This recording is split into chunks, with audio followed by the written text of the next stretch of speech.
The Cleveland Browns quarterback carousel just took another devastating spin, and this time, legendary coach Rex Ryan isn't holding back. What was supposed to be Shedeur Sanders' breakthrough moment in the NFL has turned into an absolute nightmare, and the walls are closing in fast. Ryan's explosive comments have ripped the lid off what's really happening inside that Cleveland facility, and trust me, what you're about to hear is going to shock you. The son of NFL royalty, the player who was projected to go in the first round but somehow fell all the way to the fifth, is now staring down the barrel of an uncertain future, and the Browns organization seems ready to move on before his second season even begins. This isn't just another quarterback controversy, this is a complete organizational meltdown that could define the next decade of Browns football, and it's all happening right now. If you want to stay on top of all the breaking NFL drama and insider stories like this, make sure you hit that subscribe button and turn on notifications. You don't want to miss what's coming next in this wild story. Let's rewind to where this all started, because understanding how Shedeur Sanders ended up in Cleveland is crucial to grasping just how badly this situation has deteriorated. Coming out of Colorado after 2 spectacular seasons playing under his father, Deion Sanders, Shedeur was supposed to be a lock for the first round. The projections had him going in the top 15, maybe even top 10. He had the pedigree, the arm talent, the swagger, everything you'd want in a franchise quarterback. But draft night 2025 became one of the most stunning collapses in recent NFL history. Pick after pick, Sanders watched quarterbacks go off the board while he sat there in that green room, the cameras capturing every painful moment. By the time the Browns finally selected him in the 5th round with the 144th overall pick, the damage to his confidence and his draft stock was catastrophic. But Cleveland sold him a dream. They told him he'd compete. They told him he'd have a real shot. What they didn't tell him was that they were setting him up for one of the most chaotic rookie seasons any quarterback has ever experienced in the modern NFL. From day one of training camp, the Browns made it crystal clear where Sanders stood in their plans, and it wasn't pretty. They brought in veteran Joe Flacco, the journeyman who had briefly revived his career with Cleveland a year before. They drafted Dillon Gabriel out of Oregon in the 3rd round, a quarterback with more college starting experience and a cleaner pre-draft process. Sanders wasn't just buried on the depth chart, he was essentially invisible. Week after week during the preseason and into the regular season, he stood on the sidelines holding a clipboard, relegated to emergency quarterback status. This meant that unless both Flacco and Gabriel went down with injuries, Sanders wouldn't even be active on game days. For a player who had started at the highest level of college football, who had carried his team to national relevance, this was humiliating. But what made everything exponentially worse was that Shedeur Sanders wasn't staying quiet about it, and that's exactly when Rex Ryan entered the picture. In late September, after the Browns had stumbled to a 1-3 start with Flacco struggling mightily under center, Sanders spoke to the media and said something that would haunt him for the rest of the season. He looked directly at the cameras, arms crossed with that trademark Sanders confidence, and declared that if you watched the quarterback play across the NFL right now, he knew he was capable of doing better than that. He said there were obviously a lot of teams that would be playing him, but it wasn't in God's plan right now. It was bold, it was brash, it was vintage Shedeur Sanders, and Rex Ryan absolutely lost his mind. On ESPN's Get Up, the former Jets and Bills head coach unleashed a verbal assault that went viral within hours. Ryan called Sanders out for running his mouth, for acting like he deserved something he hadn't earned. He told Sanders to get his backside in the front row and study, to quit being an embarrassment.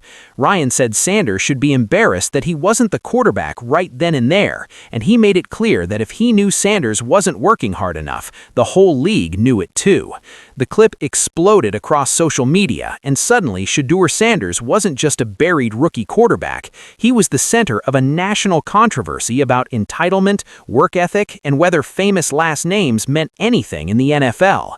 But here's where the story gets even more fascinating, because Sanders' response to Ryan's criticism revealed everything you need to know about the disconnect between this young quarterback and the reality of his situation. Instead of backing down or issuing some standard PR PR statement about working hard and earning his opportunity, Sanders showed up to the next media session and literally mimed his answers. Reporters would ask him questions about moving up the depth chart, about his response to Gabriel being named the starter, and Sanders would move his mouth without making any sound. He would gesture and emote, but complete silence. It was performance art. It was defiance. It was Shedeur Sanders refusing to give Rex Ryan or anyone else the satisfaction of seeing him break. The football world didn't know whether to laugh or cringe. Some people praised his creativity and his refusal to engage with negativity. Others saw it as exactly what Ryan had been talking about, a young player more concerned about making a statement than putting his head down and grinding through the adversity. Cleveland's coaching staff, led by Kevin Stefanski, tried to play it off as youthful exuberance, but internally you could feel the tension building. This wasn't how rookie quarterbacks were supposed to act, especially ones who weren't even dressed for game days. Then came November 16th, and everything changed in the span of a single half of football. The Browns were hosting the Baltimore Ravens, and Dillon Gabriel was having a solid performance, keeping Cleveland competitive against Lamar Jackson and one of the league's best offenses. But just before halftime, Gabriel took a vicious hit and went into the concussion protocol.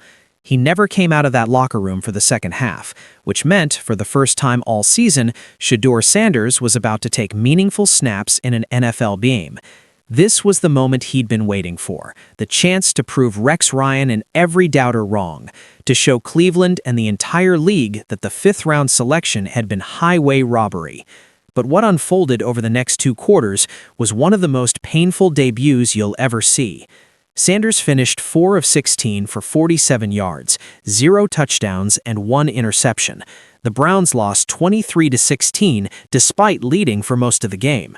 After the final whistle, cameras caught Sanders sitting alone on the bench, isolated from his teammates, staring into the middle distance. And once again, Rex Ryan had something to say.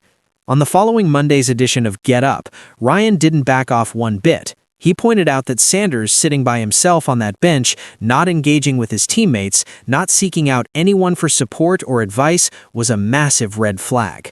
Ryan said Sanders needed to get over himself, that this was bigger than one person, that Lamar Jackson had apparently been looking for him after the game to share a moment, and Sanders had missed it because he was too absorbed in his own disappointment. Ryan questioned whether the problem was Sanders or the coaching staff, because there was clearly a disconnect somewhere. He noted that any time Sanders won, he should use the words us and we, and any time he lost, he should use me and I, because that's how you build respect in an NFL locker room. It was another scathing critique, and this time Sanders couldn't just mime his way out of it. The performance had spoken for itself, and it hadn't been good. But then something unexpected happened. With Gabriel still in concussion protocol, Sanders got another start the following week against the Las Vegas Raiders, and this time he showed flashes of why people had believed in him in the first place. He completed 11 of 20 passes for 209 yards, 1 touchdown, and 1 interception in a 24-10 victory. He hit a deep ball to rookie receiver Isaiah Bond for over 50 yards, showing off that arm talent everyone had raved about. Running back Dylan Sampson caught a short pass and took it 66 yards to the house, and suddenly Browns fans started to wonder if maybe, just maybe, they had something here. After the game, Sanders made a comment that rubbed people the wrong way again. He said, "A lot of people want to see me fail, and that ain't gonna happen." The emphasis on me instead of we didn't escape Rex Ryan's attention, and by Monday morning, Ryan was back on television offering backhanded advice. He praised Sanders' touch on the deep ball, noted that he had completed 3 passes over 35 yards when the rest of the Browns quarterbacks combined had only completed 1 all season, but then reminded him about the importance of team-first language.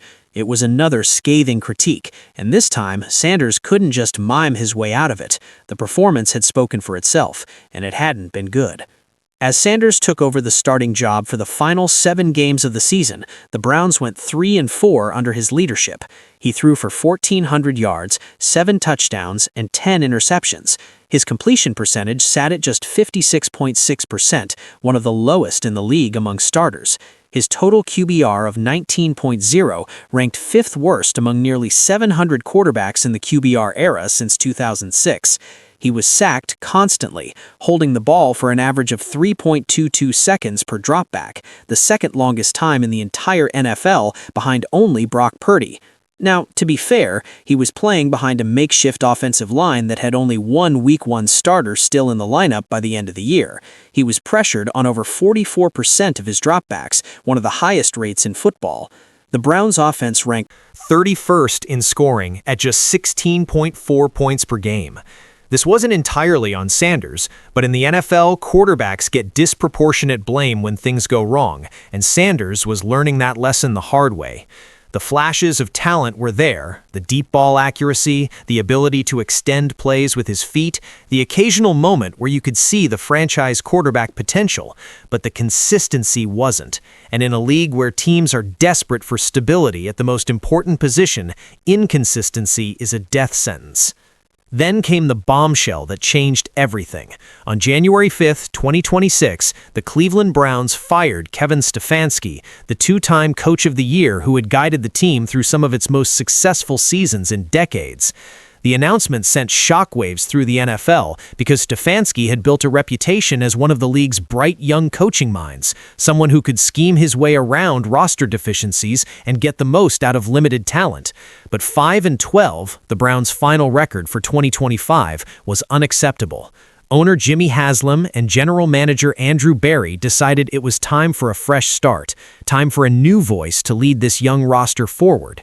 And critically, Berry made it clear in his end-of-season press conference that the new head coach would have significant input into the quarterback decision for 2026.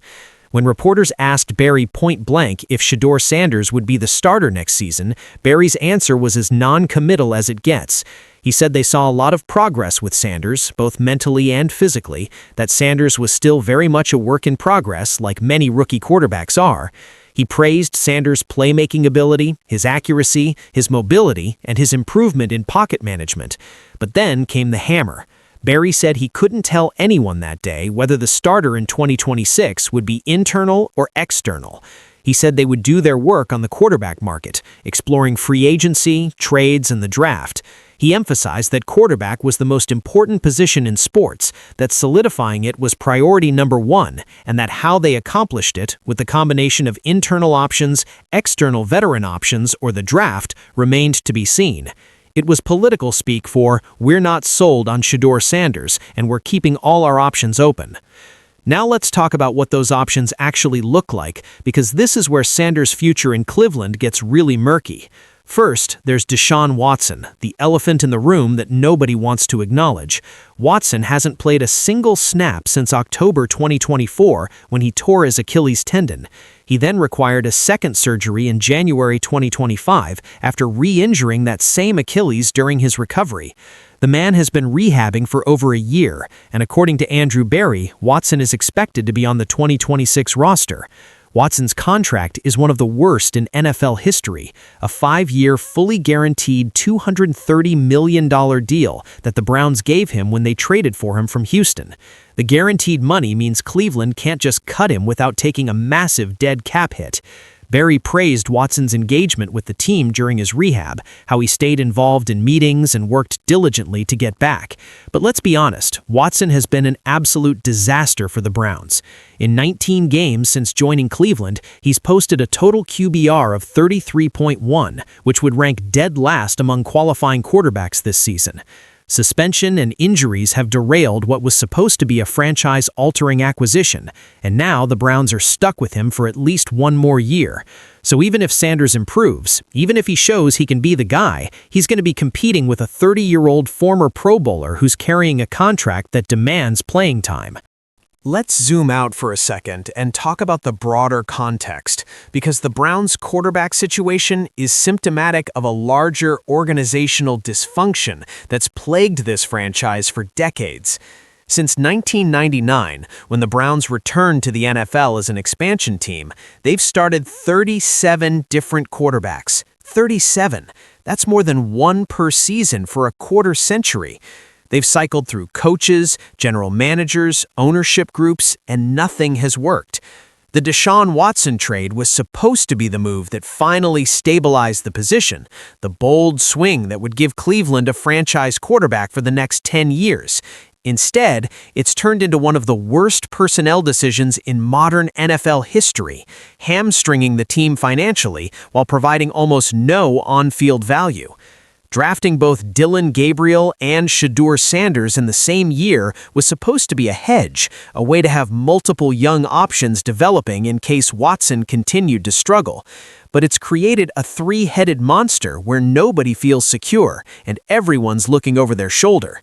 And now, with Stefanski fired and the 2026 draft approaching, the Browns are right back where they've been for years, searching desperately for quarterback stability with no clear answer in sight. Rex Ryan's criticisms of Shedeur Sanders throughout the season weren't just about one rookie's behavior or work ethic. They were about the culture of the Browns organization and whether Sanders fit into what Cleveland needed to build. Ryan questioned whether Sanders had the mentality to handle adversity, to put the team first, to grind through the unsexy parts of being a professional quarterback. He saw a young player who seemed more concerned with his brand, his image, his social media presence, than with the daily work of studying film, building chemistry with receivers, and earning the respect of his teammates. Whether that assessment is fair is debatable. Sanders certainly worked hard and showed improvement as the season progressed, but perception matters in the NFL, and the perception of Shedeur Sanders coming out of his rookie year is that of a talented but immature player who might not have what it takes to be a franchise quarterback. That's a devastating label to carry into an offseason where your organization is actively looking for ways to replace you.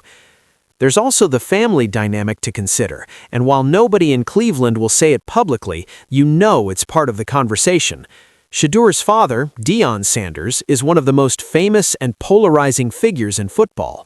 Prime Time built a Hall of Fame playing career and has become a cultural icon who transcends the sport. But he's also a fiercely protective father who's been known to publicly defend his sons, sometimes in ways that create headlines and controversy. During Shedeur's time at Colorado, Deion controlled almost every aspect of his son's environment, from the coaching staff to the media access to the competitive situations Shedeur faced. Now, in the NFL, Deion has no control, and that shift is difficult for any parent to navigate. There have been whispers, and they're just whispers with no concrete evidence, that some NFL teams were hesitant to draft Shedeur because they didn't want to deal with Deion's potential involvement. Whether the Browns share that concern is unknown, but it adds another layer of complexity to an already complicated situation. If Cleveland moves on from Sanders after just 1 year, you can bet Deion will have something to say about it, and that media firestorm could create distractions the franchise doesn't need while trying to rebuild under a new head coach. Sanders himself has tried to project confidence and faith in his future. After the final game of the 2025 season, a 13-6 win over Pittsburgh in Week 17 that moved the Browns out of position for a top 2 draft pick, Sanders was asked if he thought he'd done enough to prove he could be the franchise quarterback. His answer was telling: "I can't think about what other people's opinion or what they view me as. Always the same confidence-wise, but that's not in my hands. It's not my decision." He acknowledged it had been a good learning year and that he was excited about moving forward because he'd be prepared. But there was resignation in those words, an acknowledgement that forces beyond his control would determine his fate. When asked about his relationship with Kevin Stefanski after Stefanski was fired, Sanders praised the coach's impact on his development, talking about how Stefanski had asked him to improve on specific things each week and how he'd been diligent about working on those areas. But again, that relationship is now over, and Sanders will have to rebuild trust and credibility with an entirely new coaching staff that didn't draft him and owes him nothing. The statistical reality is stark and can't be ignored.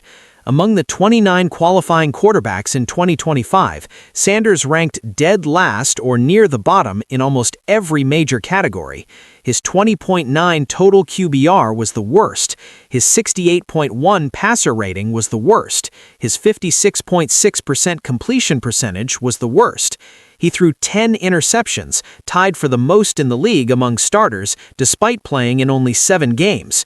Yes, he was a rookie playing behind a terrible offensive line with limited weapons and in an offense that ranked 31st in scoring.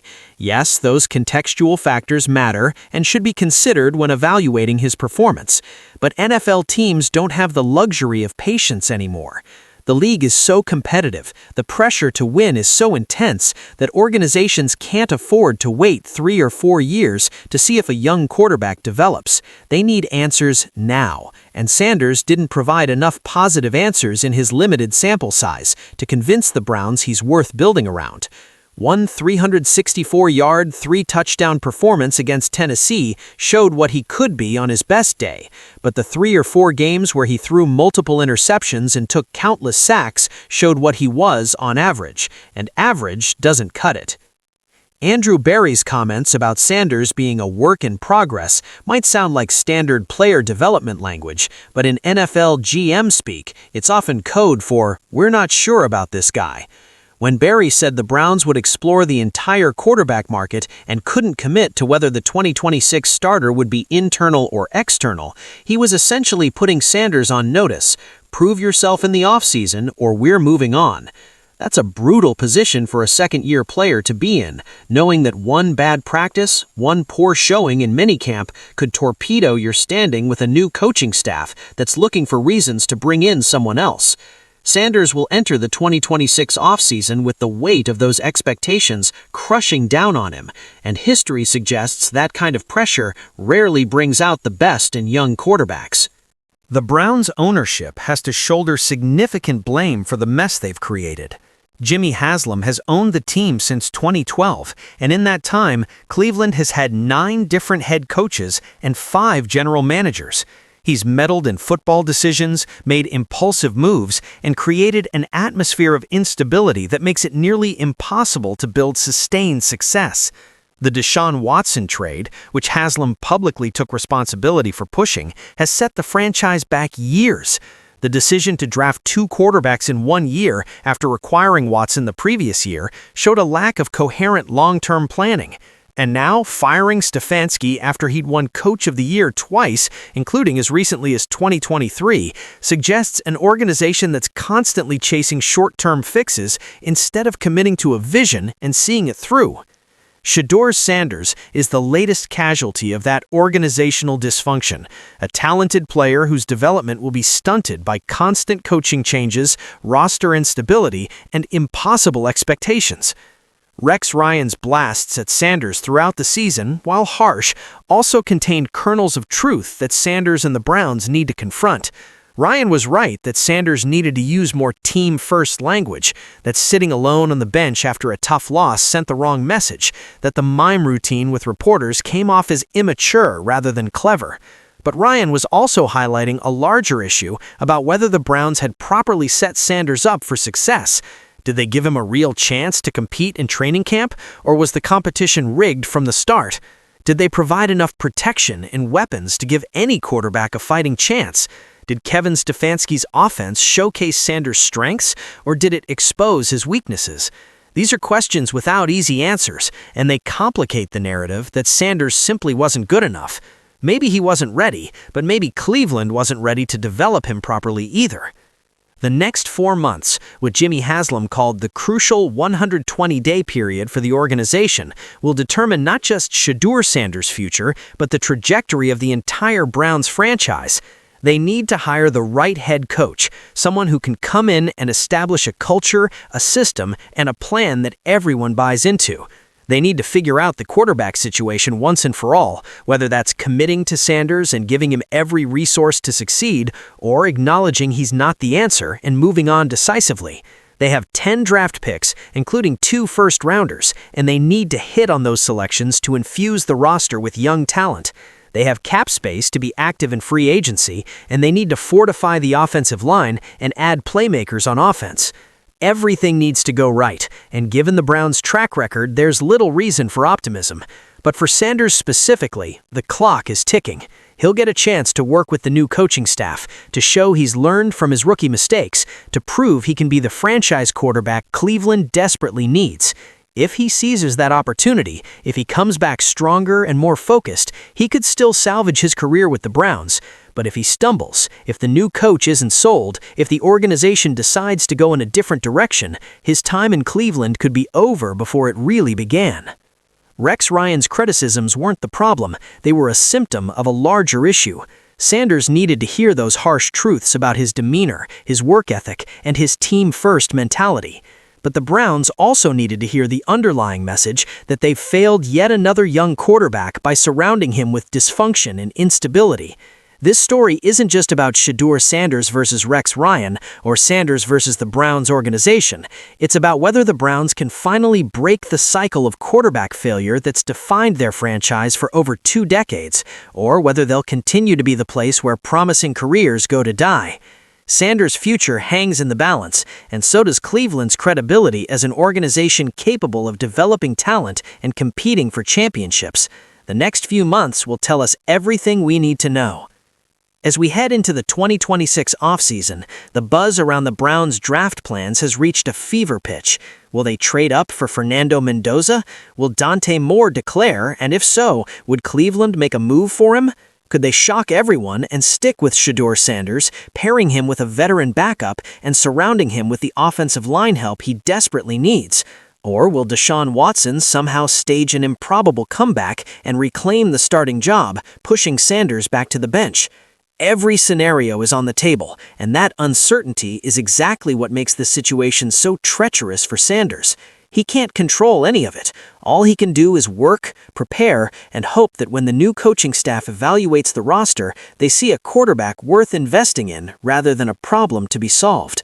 And that, more than anything Rex Ryan said, is what should terrify Shedeur Sanders as he enters year 2 of his NFL career. The story of Shedeur Sanders and the Cleveland Browns is still being written, but the early chapters have been brutal. A once promising prospect humbled by a dramatic draft slide, a rookie season defined by controversy, inconsistency, and crushing pressure, a franchise legend in Rex Ryan publicly questioning his character and commitment, an organization in turmoil, firing its head coach and openly discussing replacing its young quarterback. This is the NFL at its most ruthless, where patience is non-existent and second chances are rare. Sanders has the talent to succeed at this level, nobody disputes that, but talent alone isn't enough in a league that demands mental toughness, maturity, leadership, and the ability to elevate everyone around you. Whether Shedeur Sanders possesses those intangibles remains to be seen, and the Cleveland Browns, for better or worse, will be the place where we find out. This story is based on reports from multiple sources, ongoing developments in the 2026 NFL offseason, and publicly available comments from Rex Ryan, Andrew Berry, Kevin Stefanski, Shedeur Sanders, and other figures involved. The quarterback situation in Cleveland remains fluid, and decisions regarding the 2026 starter have not been finalized as of January 2026. Information about draft prospects, free agents, and organizational plans is subject to change as the offseason progresses.